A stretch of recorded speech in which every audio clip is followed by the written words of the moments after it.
pasar con el impuesto a la riqueza? ¿Qué proyecto va a salir? ¿Quiénes van a pagar? ¿Van a pagar alguna vez? Esas son todas las preguntas. Bueno, estamos trabajando para eso. Sí, a ver, están todas las condiciones, te diría, ya dadas porque, en primer lugar, como estaban comentando ustedes, está la resolución de la Corte Suprema de Justicia que obviamente le da un marco y nos da un marco también de tranquilidad para poder funcionar en este contexto.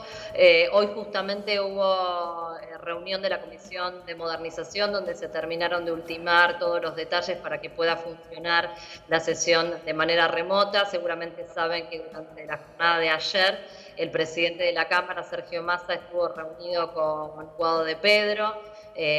Junto con el ministro firmaron un acuerdo para poder llevar adelante un proceso de validación de las identidades de los diputados, que también es un tema muy importante de seguridad y demás. Que cuando obviamente estamos en el recinto está garantizado por el sistema de huellas que hay en cada una de las bancas de los diputados y de las diputadas, y ahora va a haber un sistema de doble control que garantice todas las condiciones de seguridad para que esta sesión en modo remoto pueda funcionar como tiene que ser. Y con respecto al impuesto, bueno, ustedes saben que lo venimos trabajando desde hace ya varias semanas. Es un impuesto que, como lo hemos dicho muchas veces, tiene el carácter de ser extraordinario y se enmarca precisamente en una circunstancia que sí también es extraordinaria para la Argentina y para el resto del mundo. De hecho, esta iniciativa que venimos debatiendo en nuestro país también se está debatiendo en varios otros países de nuestra región, de Europa, en todas partes, como también ha sucedido en otros momentos dramáticos de la historia de la humanidad, como han sido las grandes guerras mundiales. Es un impuesto que va a afectar, estimamos, a no más de 12.000 personas aproximadamente, que son precisamente los que tienen una posición relativa bastante privilegiada en relación con el resto de los argentinos y de las argentinas, y estamos hablando de patrimonios que están por encima, para hacer números redondos, de los 3 millones de dólares o los 200 millones de pesos. Diputada, ayer José Luis Gioja nos contaba aquí, medio que se le escapaba, que las alícuotas iban a estar escalonadas y que probablemente oscilaran entre un 2 y un 3,5%. ¿Nos puede confirmar eso? Sí, ese es el... Bien. Sí, ese es el escenario que estamos estimando, en ese rango, digamos, de alícuotas, en una estructura que sea progresiva, digamos, que afecte con las alícuotas más altas a aquellos que están ubicados en la cima de ese segmento, que es parte de la cima en sí misma de la pirámide de la riqueza en la Argentina, y estimamos, siempre son estimaciones, y hago esta aclaración porque por supuesto estamos trabajando sobre la base de proyecciones, claro. porque obviamente las últimas declaraciones juradas sobre las que se aplicaría forman parte de la información que administra la AFIP y que está protegida por el secreto fiscal, con lo cual, digamos, el último número finito va a estar después, cuando esto sea efectivo, pero estimamos que se pueden llegar a recaudar entre 3 y 4 mil millones de dólares por este impuesto. Ahora, diputada, insisto con esto, el piso son 3 millones de dólares, es decir, a ninguno de nosotros nos van a cobrar el impuesto a las grandes fortunas. Qué lástima. Yo me encantaría. A menos que alguno tenga la fortuna de tener 3 millones de dólares. No es el caso, lamentablemente. Sí, no, ayer hablábamos, como bien mencionaba Néstor o Ernesto con Gioja, y le preguntábamos, ¿no? También esta cuestión, digo, hubo mucho murmullo respecto a este impuesto de sectores que no son los que tienen las grandes fortunas. ¿Cómo se traduce esto? Bueno, ha habido un gran debate en los medios y esto no es nuevo, ¿no?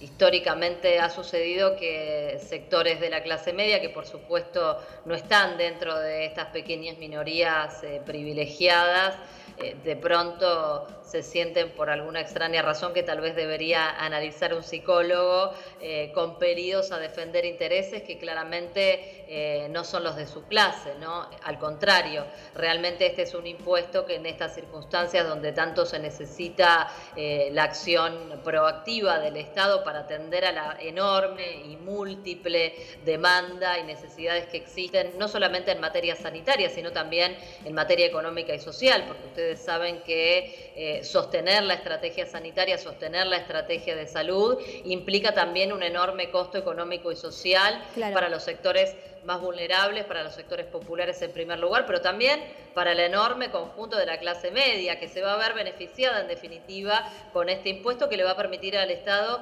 contar con más recursos disponibles para poder atender todas esas necesidades. La voy a trosquear un poquito, Fernanda, te la voy a trosquear un poquito la pregunta. ¿Por qué por única vez cobrarle de piso a 3 millones de dólares a 12.000 personas y no agarrar y directamente subir bienes personales? La Argentina paga bienes personales bajísimo en comparación a otros países. Impuesto a los bienes personales. ¿Por qué directamente no subir definitivamente bienes personales, no sé, al 5%, como lo cobran muchos países, y bueno, no cobrar este impuesto o cobrarlo por única vez y subir bienes personales? Ahí la trosqué con toda.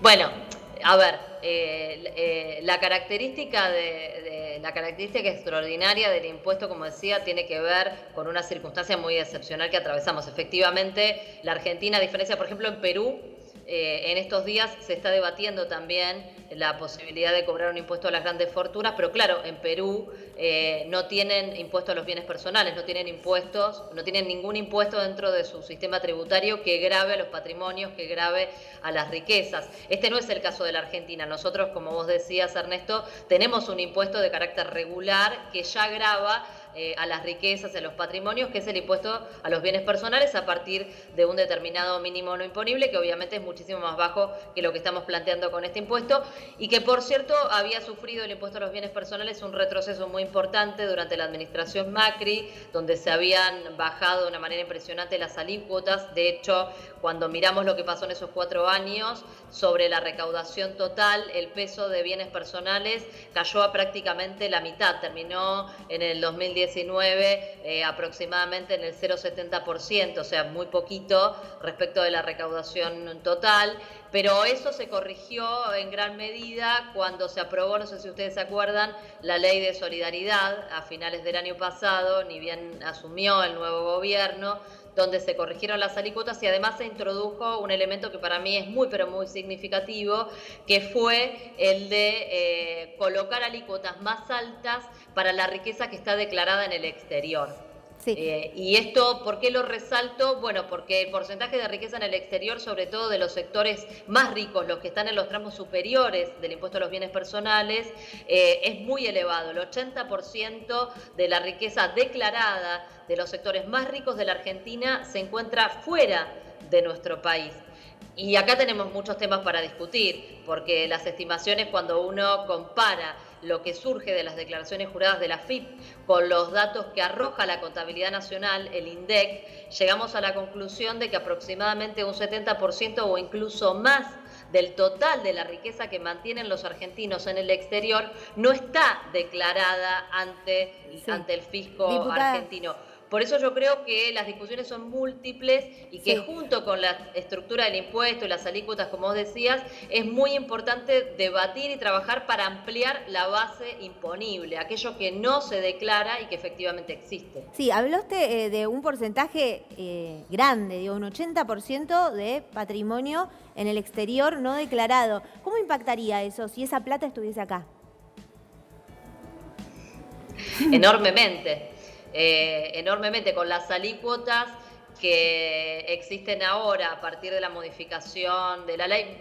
Para hacer números redondos, estimamos que hay unos 240.000 millones que no están declarados, ¿no? Que se mantienen en el exterior y que no están declarados. 240.000 millones de dólares, ¿no? Estamos hablando nada más de ni nada menos. Número muy importante, y estos son los registros de INDEC, que por supuesto hay estimaciones privadas que hablan de montos todavía más elevados, porque siempre es muy difícil. Pero para que la gente para que la gente lo entienda. Y estaríamos recaudando el Estado argentino y aproximadamente 5.000 millones de dólares. Para que la gente lo entienda, Fernanda, para que la gente lo entienda. Por año, ¿no? 240.000 millones de dólares es medio PBI. ¿Se acuerdan que había una fábula ahí que decía se robaron un PBI? Bueno, acá se rajaron medio PBI, porque es así lo que está diciendo, ¿no? Estamos cerca de de un PBI con ese monto, de un PBI actual, teniendo en cuenta que el PBI argentino lamentablemente se derrumbó muchísimo. Claro, verdad, tenés razón. Bien. En otro Fernanda, número. sí, bueno, un placer siempre hablar con vos.